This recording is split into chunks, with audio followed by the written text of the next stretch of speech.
What's up, everyone? I'm trying to go live on Instagram and it's not working. So, welcome back to another chaotic, unhinged, and fully lit live stream episode of Bravo and Blaze. I'm your host, Jenny Blaze, still loud, still Blaze. And yes, we are broadcasting live across the internet. Like I said, I was trying to go live on Instagram. It's not working, but that's okay because we are live on Facebook, Twitter, X, Twitch, and TikTok and YouTube. We've got a lot of mess to get into, so let's break it down. We have the Love Island USA season 7 finale, who won, who flopped, and why I still don't know how this show works. The Real Housewives of Atlanta reunion part 1. Drew said, Simon says you have no storyline. Yikes. King's Court premiered, and I'm officially tapping out. Watching men think they're the prize. Hard pass. Below Deck is still giving boatmance messiness. The McBee Dynasty continues to spiral. I want Galyna at Bravocon 2025. Please. But just a quick disclaimer, this show is for entertainment purposes only. These are my opinions based on public information, personal experience, speculation, and full-on witchy intuition. Don't come for me unless you're bringing facts and a signed NDA. I don't know. All suspects are innocent until proven guilty, even the Bravo Lebs. Before we dive in, the live chat is open. Hold on, I have this little, and you can actually see them right here on the screen. Drop your hottest takes, bold predictions, and your below deck hookup bets. Follow at Bravo and Blaze on Instagram, TikTok, Twitter, Threads, Facebook, and Twitch, wherever you scroll. Subscribe on YouTube at Jenny Blaze and click the bell so you never miss a live breakdown for bonus content or just to support your girl. Join patreon.com/Bravo and Blaze. Get on the email list at bravoandblaze.com for drops, updates, and exclusive perks. And of course, spark responsibly at home with your signature Bravo and Blaze lighter, available at bravoandblaze.com. All right, y'all. Grab your cart, your tea.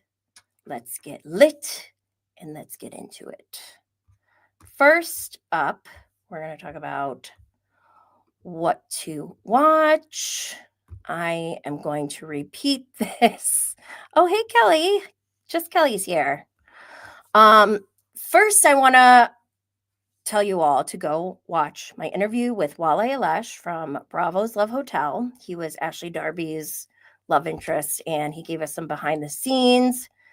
Also, go check out my interview with Imral Hassan from Summer House Season 9. We talked about his... Actually, we didn't really talk about his sexcapades that much. We talked more about his life before Summer House and what the American dream means to him. If you watch Summer House Season 9, you know that he mentioned that he used to be an undocumented immigrant. He wound up getting his citizenship, but I just love to hear those type of stories. So go check that out. There's more to him than fucking. He has an English school. All right, let's go on. Love Island. Thank God we are done. But before we put this to rest for the rest of the season, we still had 3 episodes since our last live stream. We had episode 34, 35, and 36 on Peacock. I don't know if you've been on this journey with me or just in general, or if you've seen Love Island USA in the past or any other of the franchises, but this was my first time and I don't think I can do it ever again. This was insane. I don't know if this is normal or not, but whatever. Let's first read the description for episode 34. It's family day in the villa. The Islanders learn the results of America's vote for favorite couple. Okay, so I didn't know Family Day was a thing. I thought that was kind of weird. It was giving off the same energy that Stephanie Shojai or whatever her name is, the new housewife on Real Housewives of Miami, when she was like, I brought my parents on my honeymoon. I was like, ugh, what? And I got that similar feeling with this episode. I'm like, why are their families going?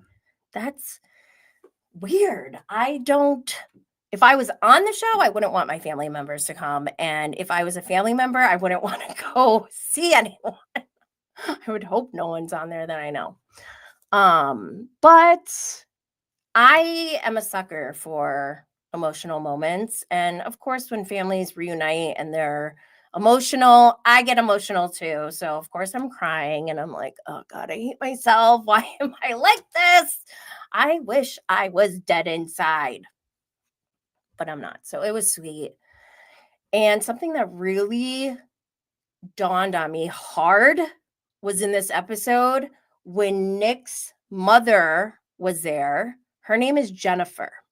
Okay. For anyone who doesn't know, Jenny is a derivative of Jennifer. And I was just thinking, like, oh my God, I've never met a mom with the name Jennifer, like a friend's mom, you know what I mean?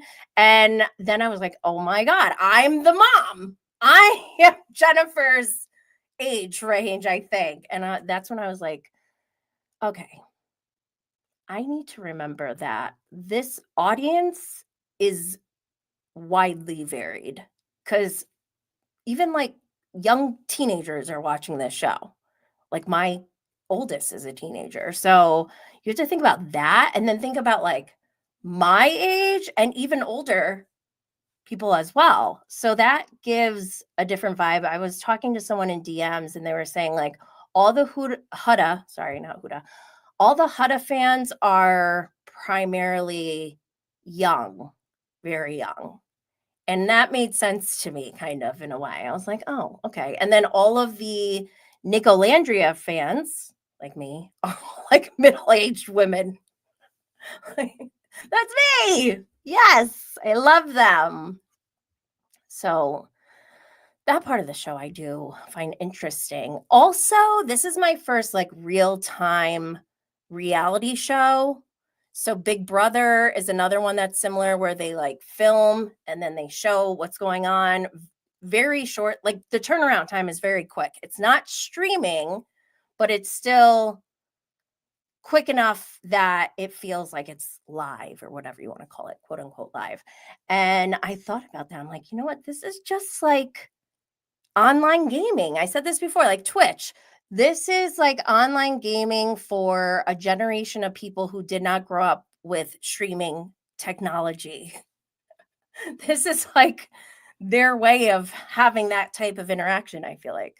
And I find that to be very interesting. I tweeted this. Me, if I showed up to visit my kid on Love Island, I literally would be like, get your crap, we're going home. Like, why are we here? I'm here to save you. Who said you could come here?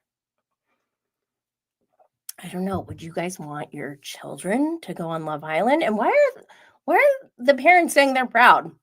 They're like walking around in thongs. They're making out with strangers.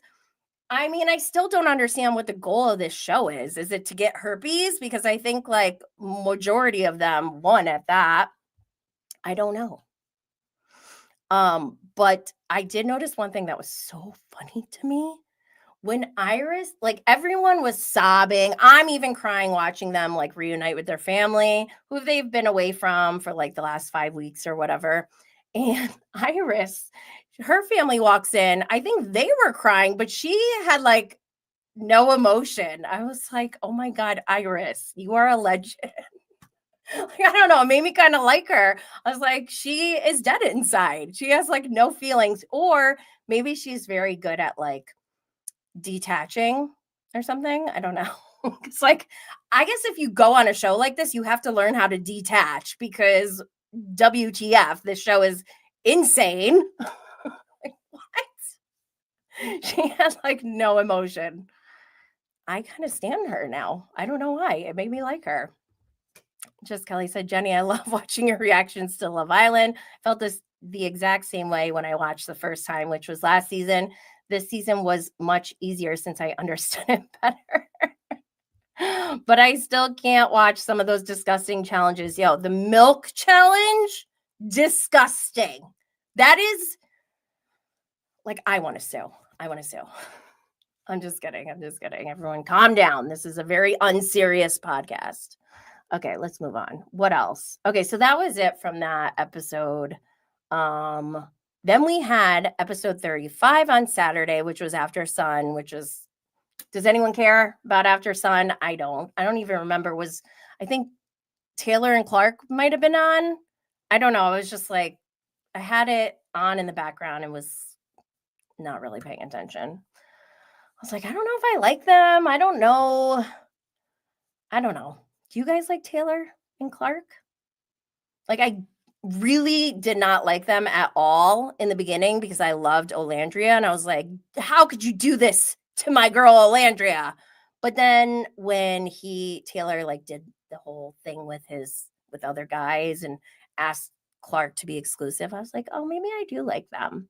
But then I don't know. On After Sun, I was just like, ugh, they kind of annoyed me again. Whatever. I don't know. I don't even know these people. Why do I even care? All right, let's move on.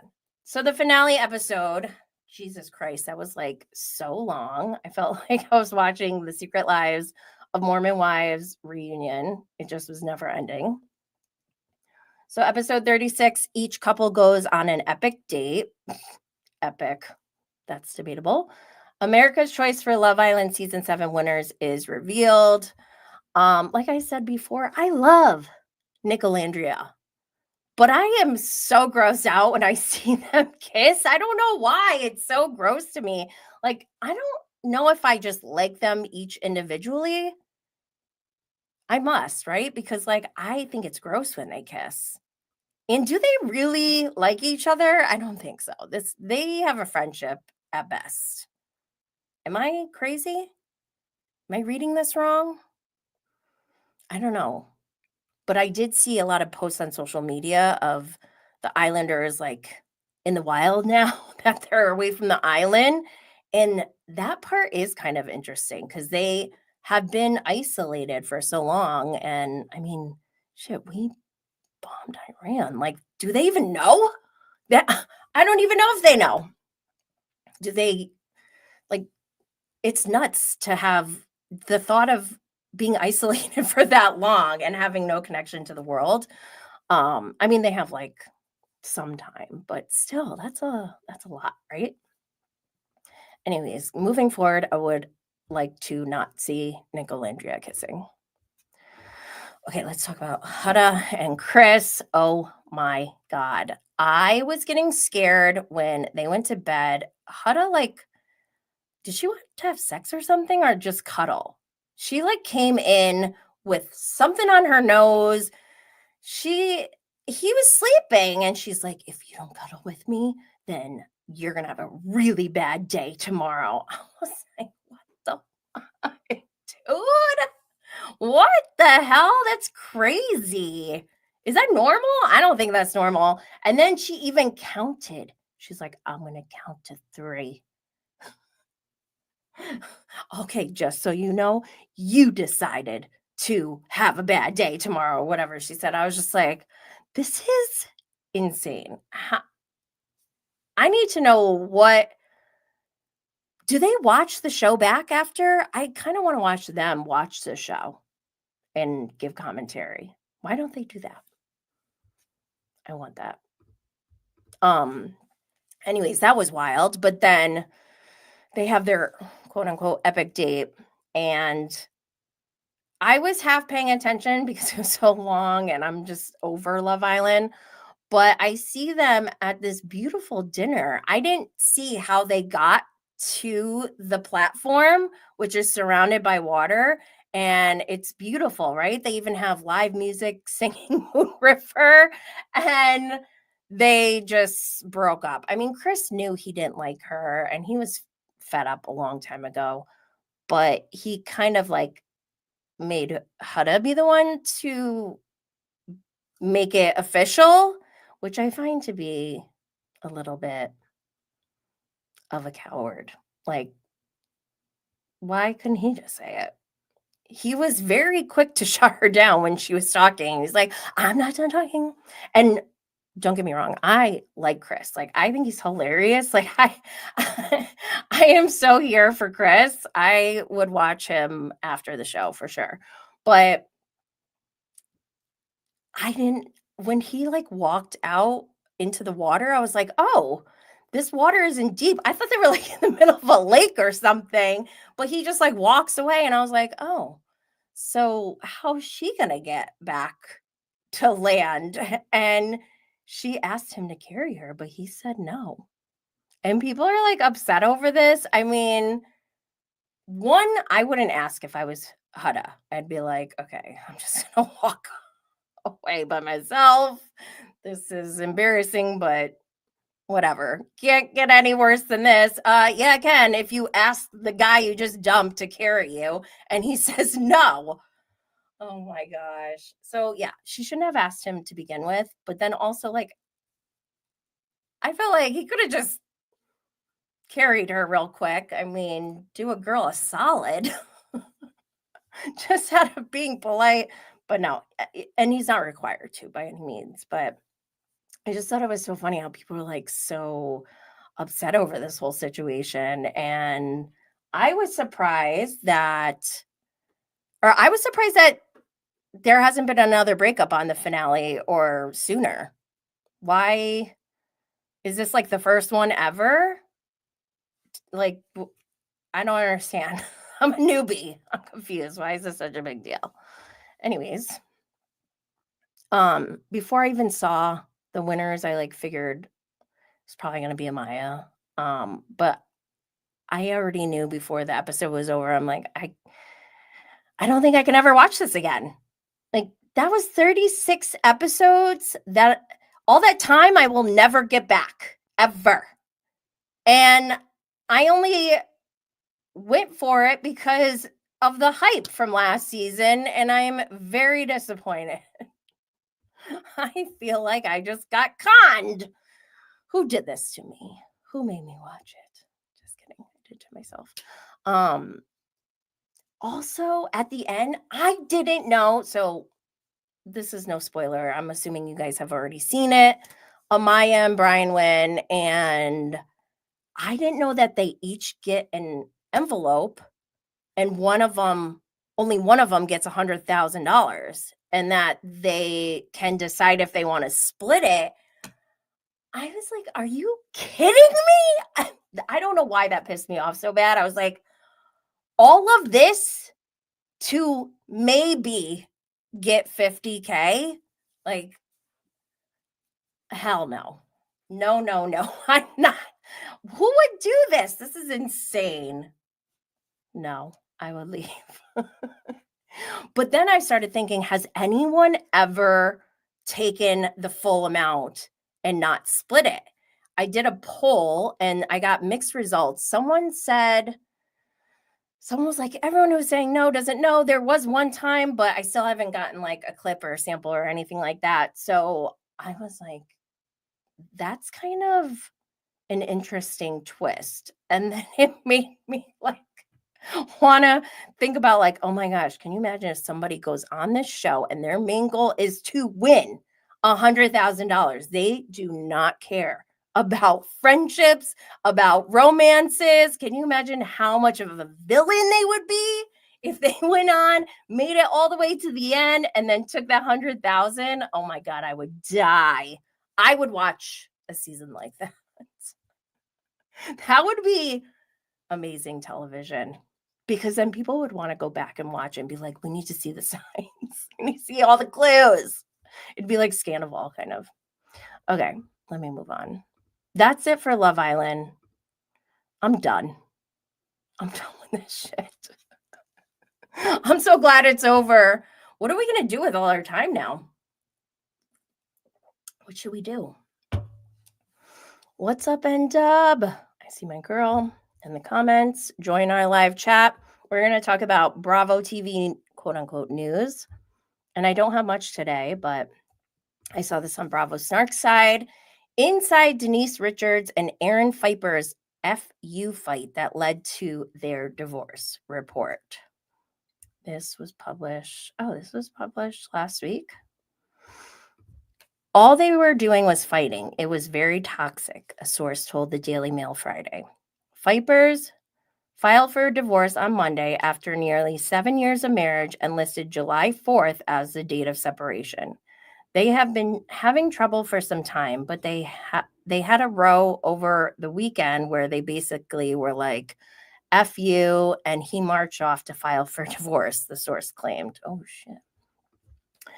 As for Richard, she is reportedly devastated and relieved at the same time, as the source said. She's mentally exhausted from the fighting and glad that's over. However, the 54-year-old actress is reportedly 100% not looking forward to the divorce because Vipers has made it clear that he won't go quietly, and she now has to gear up for a battle, which isn't what she wants. Both Richards and Vipers, 49, vowed in a March episode of her since-canceled reality show, Denise, Richards, and Her Wild Things, that they would never get divorced.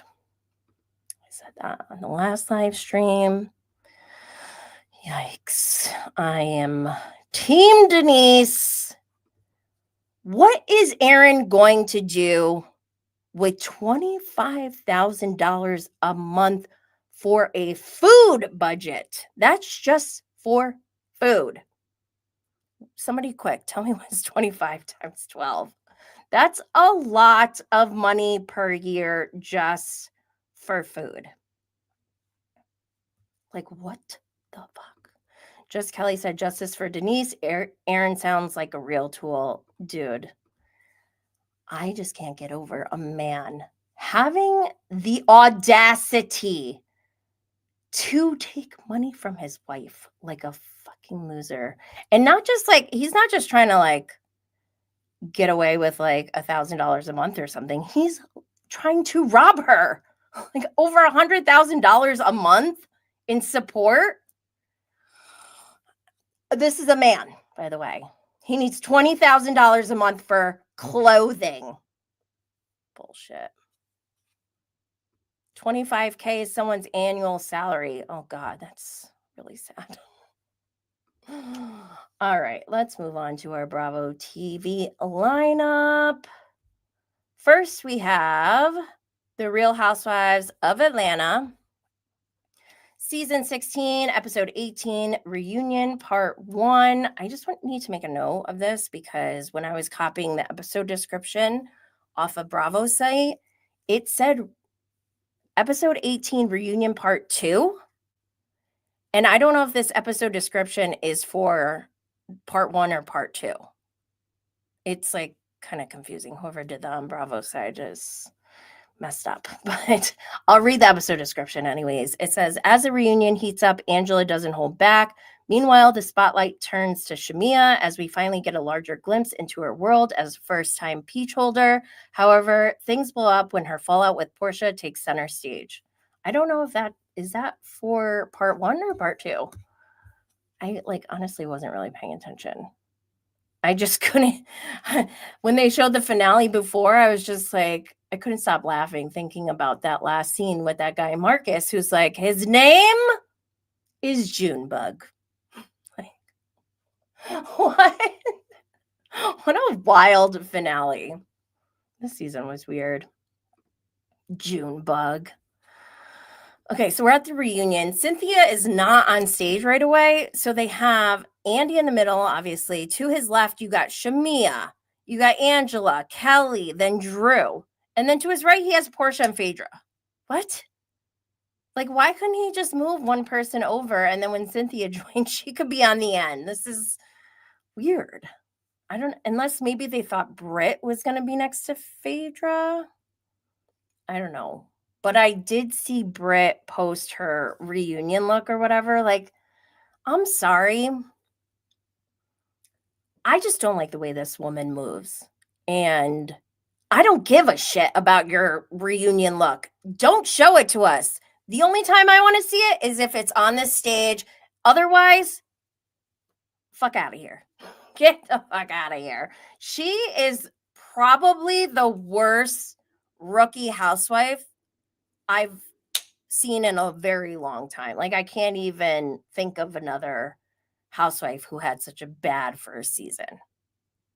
because she's even suing Bravo for like $20 million right now because Kenya showed a picture that wasn't her. Like, that doesn't even make sense. I can't. Okay. They mentioned the jab. Don't forget, we're all pregnant from the jab. I want to go to a jab. I didn't really tweet about Atlanta because I wasn't really paying attention, but I loved when Drew said, Simon says you don't have a storyline. Drew came prepared. That's what I love about Drew. Is she a compulsive liar? Maybe, probably. Is she a little wild sometimes? And does she move weird? Yes. But I like her as a housewife because she puts in the work. I'm here for that. I like it. Britt, you can go. And she really said, I mean, I actually wish we had more of the Portia versus Drew in this season because I feel like it could have been way better. I don't know. Maybe Britt she took up unnecessary space. Let's see. Max said, Diana from Beverly Hills is the worst. But she did have that one moment where she was like, you want me to be your villain? Here I am. Like, that was at least something, right? And she didn't sue Bravo after, and she didn't get anyone like a fan favorite housewife, long-time OG housewife, kicked off the show. So I'm still going to say Britt Edie is worse. But Diana comes in pretty close, I would say. So you're right, Max. What else? Britt could have shown up and then stormed off like any other frustrated housewife. Yeah, that's right, Max. Like, why did she feel the need to post after? Like, no one gives a crap, first of all. Second of all, she like made an announcement about her leaving, like, we don't care and good. And why is she acting like we care about her reunion look? Oh my God. Girl, you don't get to have those privileges of us paying attention if you're not going to follow the rules. Ugh, that annoyed me. And I did not repost it. And I'm not going to show it here.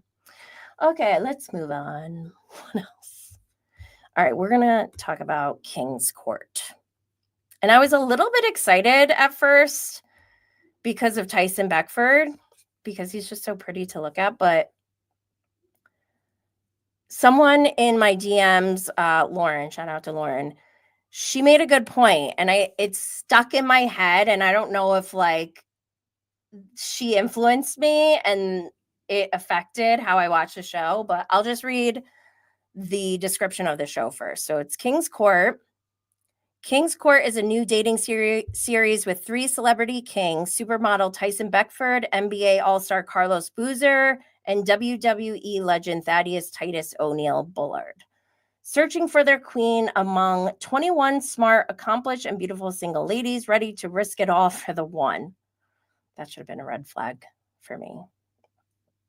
So this was the premiere. The premiere episode is called We Three Kings. Celebrity kings Tyson, Carlos, and Thaddeus begin their quest for love with the first group of queens. Not very descriptive, but yeah. The thing that Lauren said to me in DMs really stuck with me, and she's right. Like, I was trying to watch King's Court, but it's difficult to watch men think that they're the prize. Like, this is ass backwards. And I think that's why I never got into Bachelor, because the thought of all these women trying to fight for a man always made me sick to my stomach. Like, maybe this is why there's a male loneliness epidemic, because pop culture media has told them that women are supposed to chase them. You know what, Bachelor franchise? We need to take you down. You're ruining everything. So yeah, I just hate that feeling. I don't want to see it. It's weird.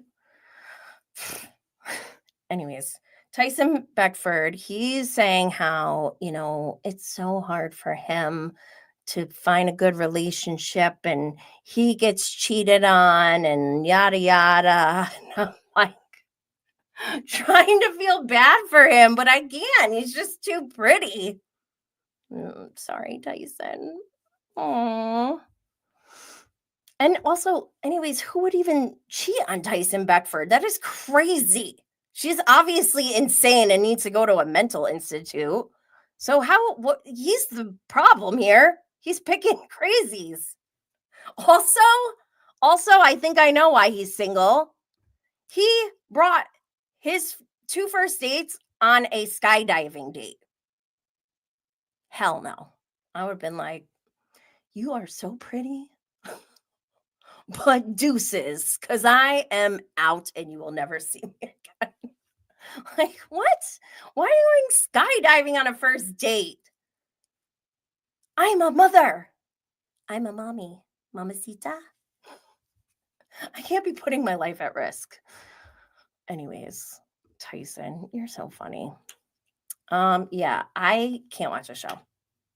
We're not watching it. So, sorry, Tyson Beckford. I actually really wanted to like Thaddeus because I like WWE. I don't watch WWE regularly. I don't get into it, but I just like it.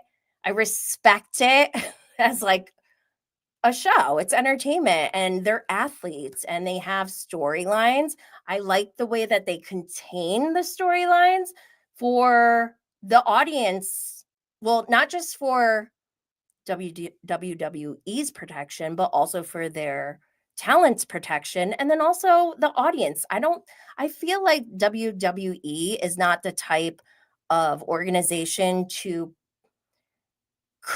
purposely or intentionally create a caustic environment and toxic behavior within their audience. Like I feel like WWE, and I could be totally wrong because I don't watch it regularly, but like just from the outside, it feels like they genuinely want to entertain and bring joy to the audience. Whereas like with Bravo, I feel like they like to incite violence. Like they have no scruples.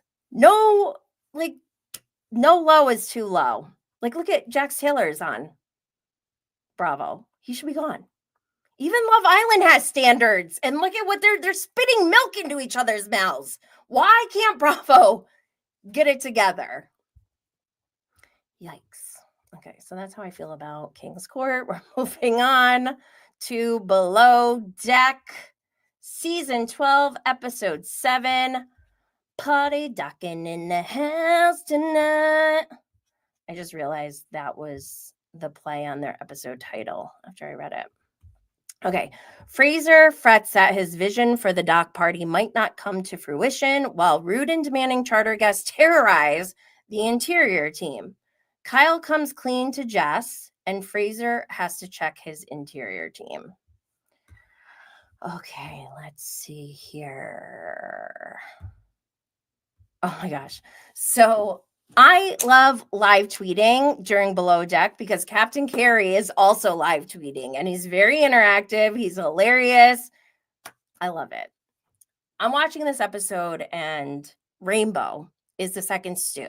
And she's a very hard worker. She wants everything to be immaculate and amazing, as she should, as we all should as an employee. You know, we should take pride in our work. And she does, but also like maybe a little bit too much. Like she needs to calm down a little bit. She's a little uptight.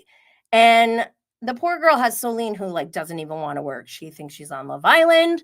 And it causes Rainbow to like lose it. She will have a full-on anxiety attack, panic attack, full meltdown. We've seen her have a meltdown like 3 times now.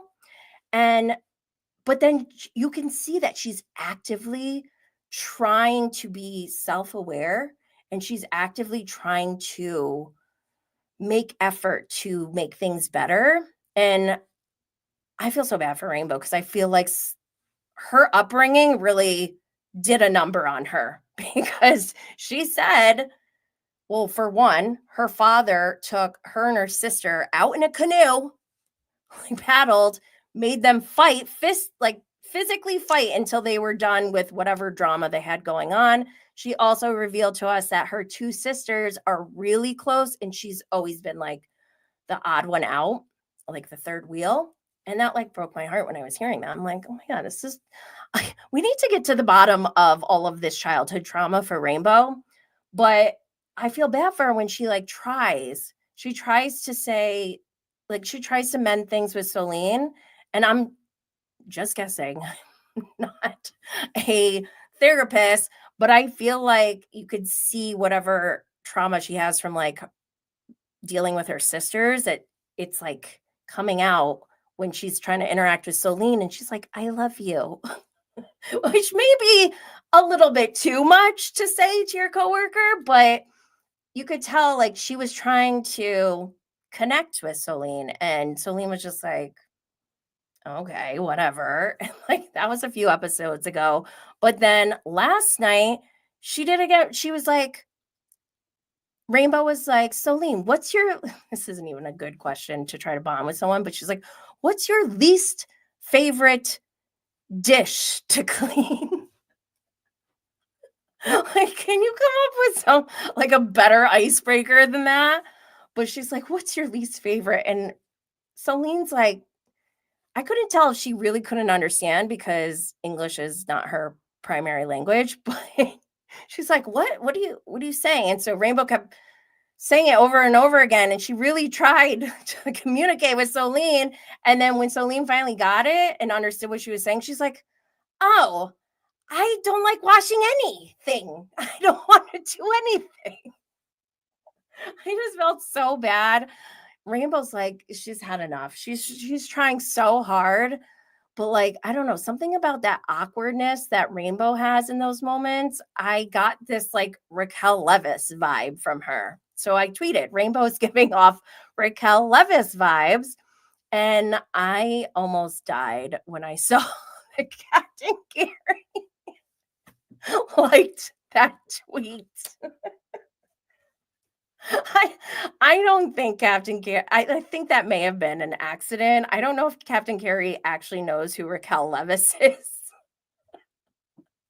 Yes, this like is very loaded, and we're gonna have to get to the bottom of it. And I've said I had a hard time understanding that question, and English is my first language.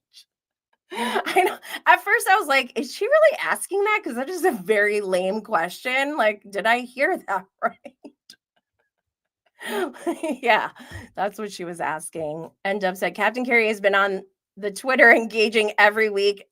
I know. I love it. I love it so much.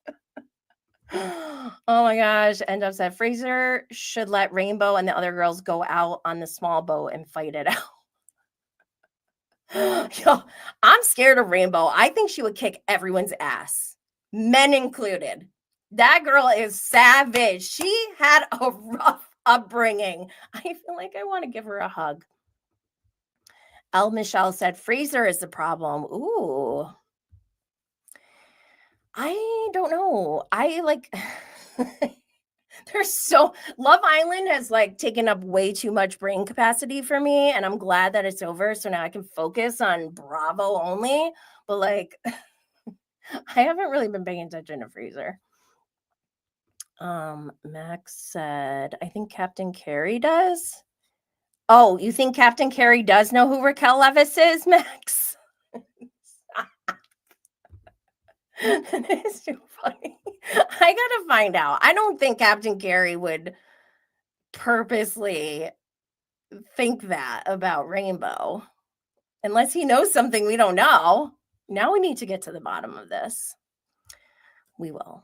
Okay, next one. So don't forget, Jess and Solene are like kind of hooking up now. They're like making out and stuff after Solene had sex with Kyle. And Kyle is like getting all mad about it, but he's like not backing down. And instead of letting her just like go and make out with Jess, he's like still actively pursuing Solene, and like they wound up kissing. So now there's this love triangle.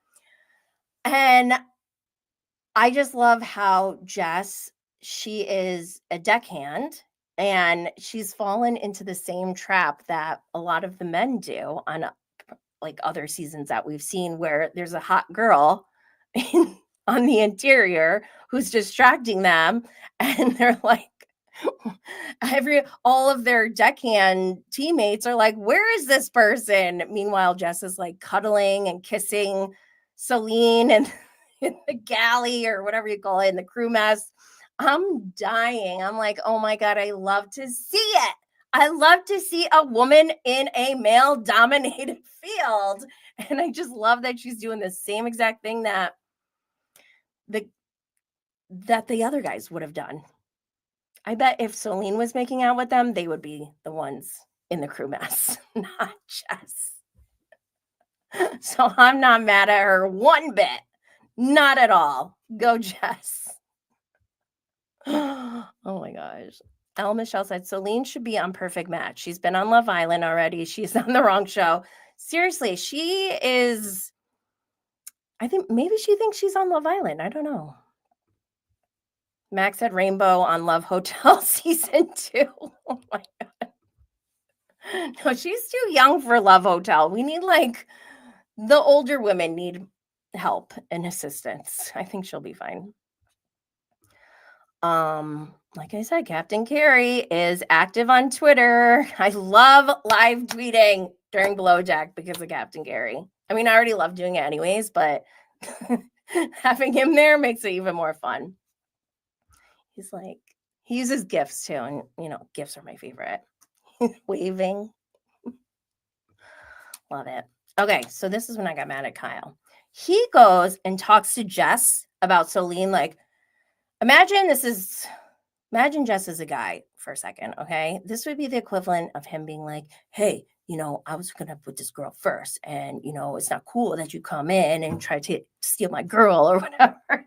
And Jess actually kind of felt bad, and she's like, yeah, okay. But like, excuse me, Kyle, who the fuck do you think you are? Like, why are you going to talk to Jess? First of all, the gender dynamic right there alone should be enough for him to be like, this is inappropriate. He should be talking to Celine about it. Why? Like, if you're trying to hook up with Celine, talk to Celine. Don't try to intimidate Jess. Fuck you, Kyle. I hope Jess and Celine get married. I don't know what's going to happen, but actually, I think we got the mid-season trailer, and I think Barbara and Jess are kissing. Ooh. And who else? Celine, I think, is making out with Damo. Yeah, she's like on Love Island. But it's great for the boatmances going on because we love a boatmance. Okay, so the guests, they were awful. They were like strip club owners. And last week I was like, they better leave a good tip because they are in hospitality. They're in that business. They rely on tips. So if they don't give a good tip, they are real shitty people. But luckily, they gave a really decent tip. So that was at least good. Like, it's so opposite from that one 5-day charter where I was like, oh my God, these guys are so fun. And oh my God, they're great. But then that tip just ruined everything for me. This is like the opposite. Those people were awful, but at least they gave a good tip. And when's the last time we saw a crew have 2 full days off between charters? Not only do they have 2 full days off, they're going to some villa. Like, are they trying to make this Love Hotel or not Love Hotel, Love Island-ish? Why are they? This is new. We need to investigate. What is going on here? I want to know what production is trying to achieve. Not paid by anyone is here. What's up, girl? Okay. And then Captain Carrie, he quote tweeted my tweet about saying, I'm glad these shitty guests gave a decent tip and the crew has 2 days off with a nice treat to a villa. He did the yup gif. I love Captain Carrie. At the end of this episode, Again, Rainbow is crying, and thank God for Sheffy. I actually like Sheffy now, I think. I don't know. I was like skeptical because I couldn't even remember him from last time, but he's kind of I don't know about his work ethic yet, but like the way he's opened up about his personal life has kind of touched me and like has made me want to root for him. So I currently like Sheffy, and while Rainbow's crying, Sheffy is the one who goes and like comforts her. And Rainbow's like, I just feel like I'm drowning. And Sheffy's hugging her and he's like, I feel like I'm drowning too. And I just felt like that was cinema in the moment. They're on this beautiful yacht, this gorgeous luxury super yacht, crying, saying they're drowning. I mean, cinema. Loved it. Okay. That's it for Below Deck. Anyone in the chat have any other comments before we move on to the McBee Dynasty? Oh my God, I'm obsessed with the McBee Dynasty, but not in like a good way. Not because I love these people. I despise Steve McBee Sr.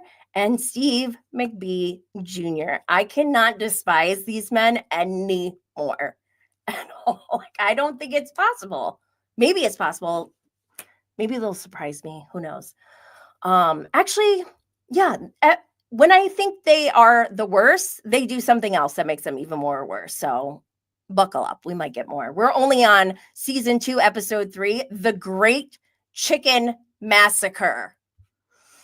Oh my gosh, this episode. This is reality television at its finest, I think. But okay, episode description. Kala and Steven's relationship takes a surprising turn. Galyna becomes unhinged when she finds out her former best friend Masha is on a romantic getaway in Mexico with her ex Steve Sr. The gender of Cole and Casey's baby is revealed. Jesse gives Allie, his bride-to-be, an ultimatum. Oh my God. I could give 2 shits about these sons right now. Galyna is the main character. She is terrifying, but also my hero. And don't forget, I said this before, everyone is innocent until proven guilty. Oh my God, this was scary. Scary. Okay, so the beginning of the episode, we find out that Steve Sr. lied to his own children. He told them he was going out of the country alone with nobody, but then he also said he's going with friends. Turns out he brought Masha out of the country and just left the kids there like he had. I mean, have we even seen him yet in season 2? He is such a deadbeat. I cannot stand him. But anyways, he's out of the country. Galyna, when she finds out, she goes missing for 2 days. She is their CFO. And if you're just getting caught up, Steve Sr. owns the McBee Dynasty. He has 4 sons. And allegedly, Galyna, she was like a mail order bride for somebody else and like got divorced or something and started working for Steve as a CFO while he was married. And he wound up allegedly having a relationship with Galyna, which led to his divorce from Mrs. McBee. So Galyna and Steve Sr. have been in this relationship for some time while she's a CFO. Last season, we saw him basically mindfuck her all season long, where he's like, if I were to get married, it would be with you. Like, shut the fuck up, dude. Why are you saying that? And then he's like, no sleepovers, but then like she's sleeping over. And then he's like dating someone else, and the other girl breaks up with him, and then he goes back to Galyna and is like, oh yeah, I ended it, and we're not gonna have a relationship, to appease Galyna because she's running their business. He's not doing shit. He is a bum. So Galyna obviously is upset because Masha was her friend. I don't know how they met exactly, maybe online somewhere, but she was like, oh my God, another Russian I can speak my language with. And they were friends for years, apparently, when Galyna let Masha stay with them, with Galyna and Steve Sr. I don't know why exactly, like maybe she was having a hard time or something, but while Galyna was still living there and like with, quote unquote, with Steve, he started having sex with Masha, and now Masha and him are in a relationship. Galyna is way unhinged. She cut her hair. She looks thinner. She has caused a lot of, well, we don't know. They're speculating that the $7,000 in damage to Masha's Porsche was done by Galyna. This is alleged, again, innocent till proven guilty. And Galyna is just so scary and such a badass that, like, I have no choice but to stand. I don't know. I'm like, damn, girl. I mean, Steve Sr. sucks, so I'm kind of rooting for her. I just think she's so bold, and I could never do the things that she does, but oh my God. I think she should declare temporary insanity if there's ever any charges. But oh my God, can you imagine? So she really spiraled when she found out that they went on a romantic trip, which is like, it's so odd. Like, we need to study Galyna too, because even before Masha came in the picture, they were together, but he was like seeing someone else. And she knew that. She knew that he disrespected her so bad, and she still went back with him. Like, why? I would have been like, give me my 10% of this business and I'm fucking out of here. Peace. Not paid by anyone, said Galyna had a glow up. Yes, she did. She will get arrested on camera. Yeah, we see her get in a car accident at the end of the season, I think, and possibly arrested. Yeah, so what else? This episode was so scary. I was also behind, so I saw this tweet that Dustin Cohn tweeted. I'm going to make it bigger. And it's a picture of the frying pan at Steve's house, and it's bent. And Dustin tweeted, Galyna smashed so much of her ex's home that she bent the saucepan? Question mark, question mark. I quote tweeted that and I said, I need Galyna at Bravocon. I need her there in any capacity. I need to meet this woman. I need to talk to her. I have so many questions. And my tweets are going to go back and forth between Steve Sr. and Steve Jr., but Steve Jr. is a little punk ass bitch, just like his loser father. The way he, like, I get it. Maybe him and Kala shouldn't be together and they're not anymore, but like, he is 100% at fault and she is too, but like, he tries to act like he's some innocent guy.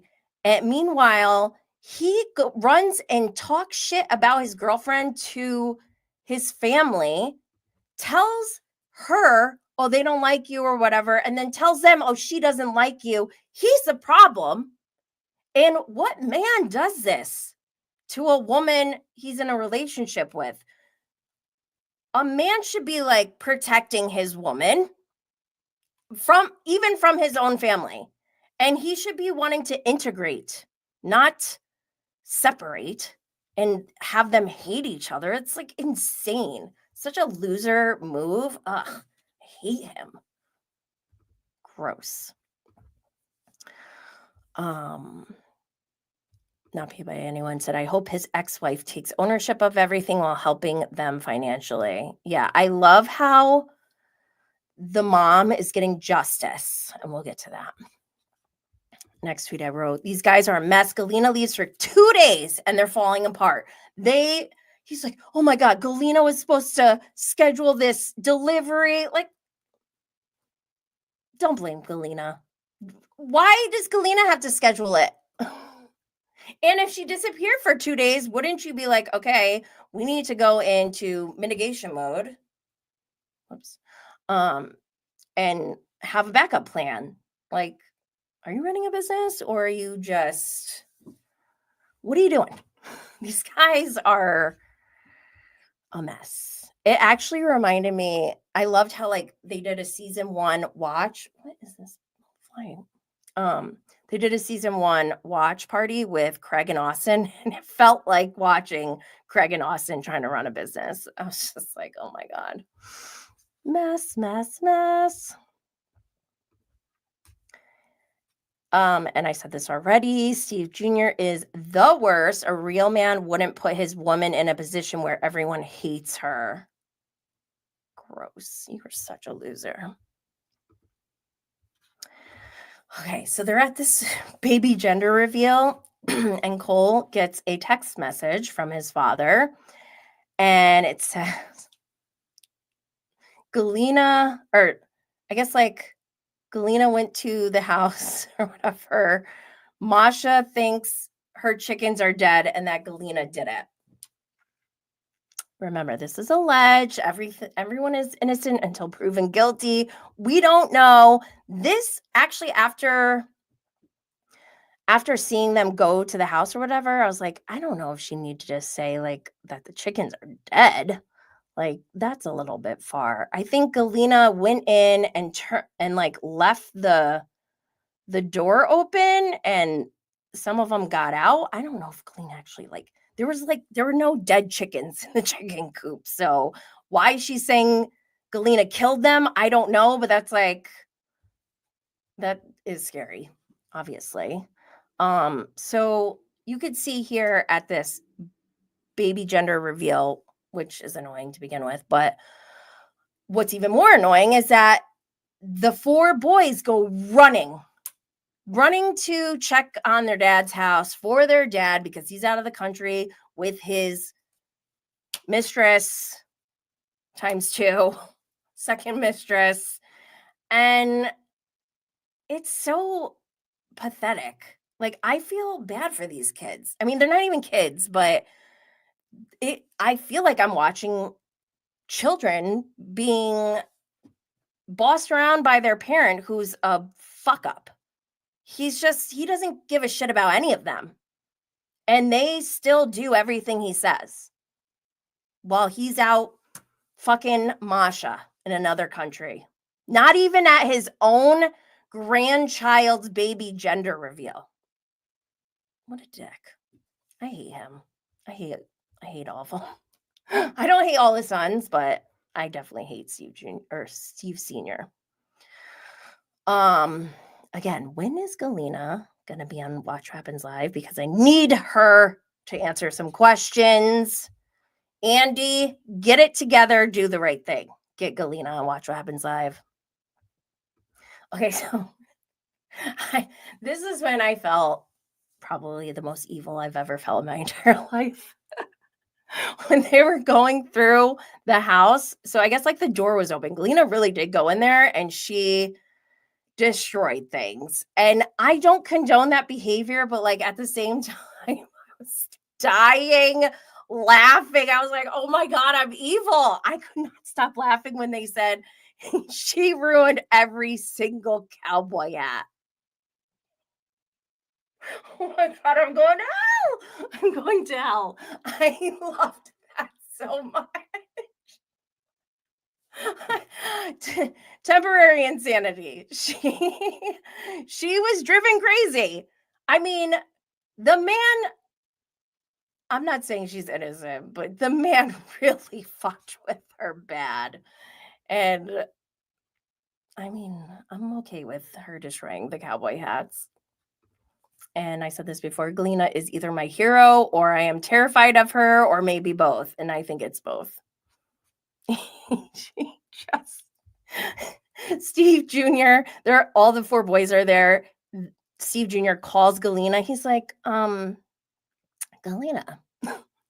where's Masha's makeup? She's like, oh, it's in the pantry. He's like, all right. Where's her clothes? Is it in trash bag? She's like, I don't know why you care what I did.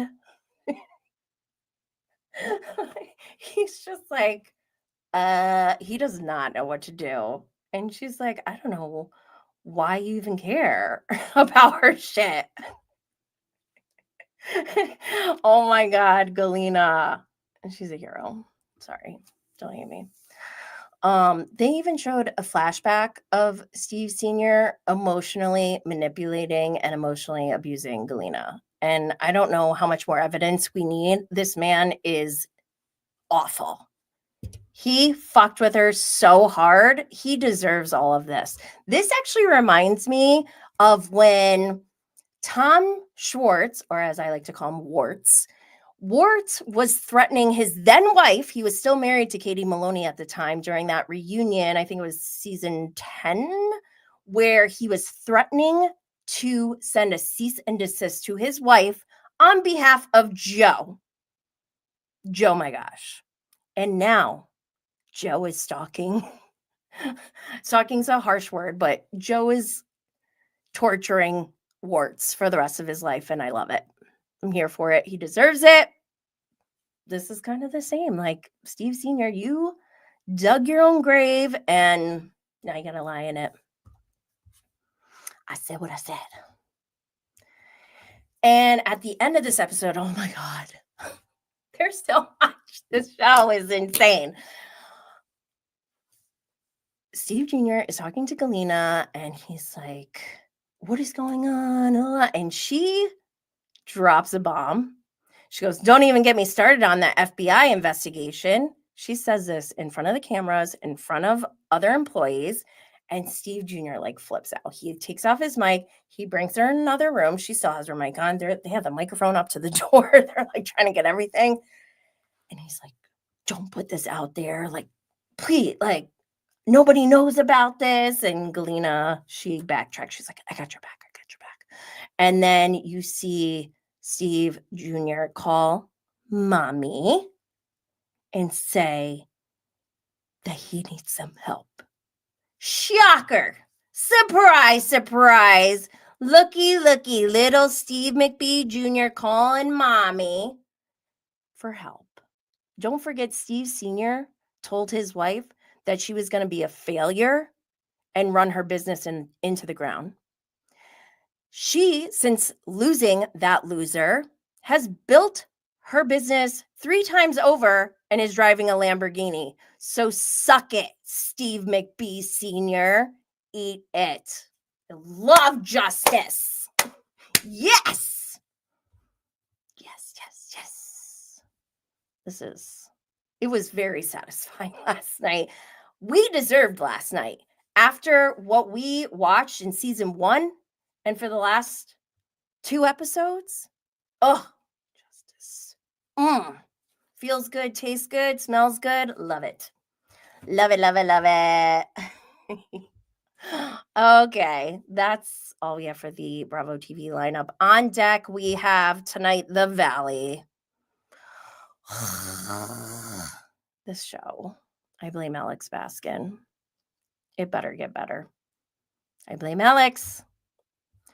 We also have my new favorite show, DJ Meredith Marks' new show, Next Gen NYC, with all our Nepo babies. I love our Nepo babies. It's so fun to watch them. And Charlie's a dirtbag, so that's interesting. Excuse me. We also have Real Housewives of Miami tomorrow night on Wednesday. And we have the Real Housewives of Orange County on Thursday. Actually, you know what? I want to go back to the Real Housewives of Miami. A lot of people were sending me Stephanie, the new Housewives, Ask Me Anything stories, and she's not nice. She's basically, anyone who said something negative to her in her AMA, Ask Me Anything, she calls them ugly. Anyone who does not like Stephanie is ugly. I'll show the screenshots on Friday. We're going to start live streaming on Tuesdays and Fridays now since we have Miami. It'll wrap everything up wonderfully. And again, Orange County on Thursday. I have some behind the scenes information on what's going on, but I don't know if I want to share it yet. And if I do, maybe stick to Patreon. I'm not sure. It's not anything like salacious. It's not like a gotcha moment, but it's a little bit more context to what is going on. And it's not outing anyone. It's not sharing any like DMs or anything like that, but I do have some additional context and I don't know what to do with it. So I'm a little bit nervous. I don't want to be involved.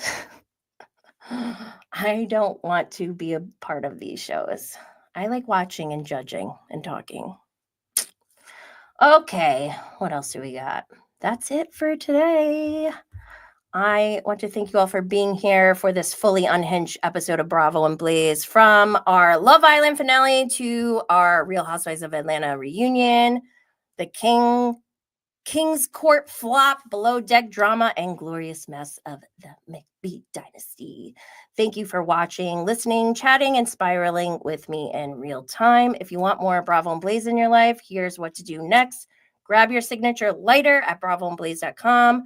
Join the inner circle on Patreon at patreon.com/Bravo and Blaze. Sign up for the email list at bravoandblaze.com. Follow Bravo and Blaze across all platforms: TikTok, Instagram, Twitter, Threads, Facebook, and Twitch. Subscribe to Jenny Blaze on YouTube and hit the bell so you never miss a live stream. And if you're listening on Apple Podcasts or Spotify, don't forget to rate, review, and share the show with your messiest Bravo friend. Thank you for supporting this fully independent one-woman show that stays messy but informed. And as always, until next time, stay